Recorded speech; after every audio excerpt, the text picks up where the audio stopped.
Hey guys, finished another big day here out at Surface Paradise.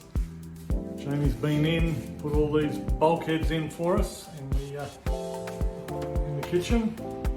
So now we've just got to cornice that, patch a couple of holes, cornice and paint that, and it will set the kitchen off beautifully. Look at it like that, just sort of gets rid of that big gap line around the top of the cupboards, which is fabulous.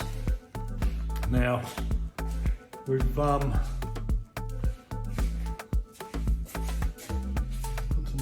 bulkheads here and above the storage in the lounge.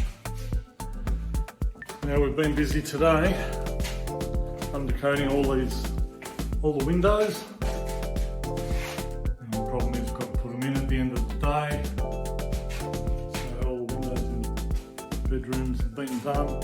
Haven't been able to do all of them because Darren, our resident plumber, who I think has moved in, he likes it so much here.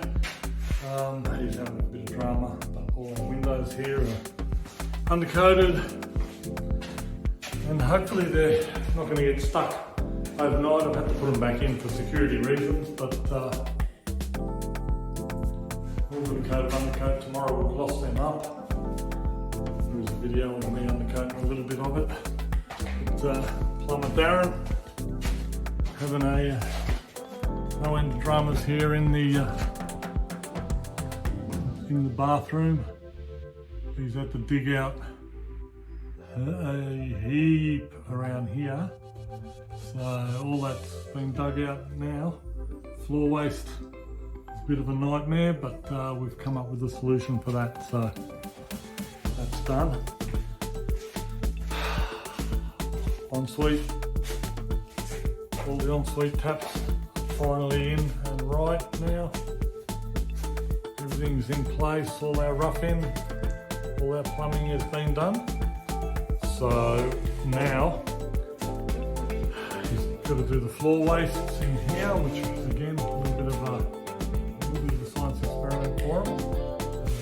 Bring in like the bathtub here, a little bit at the bottom of that wall there for vanities and all that. And then we can close these walls up and get started with the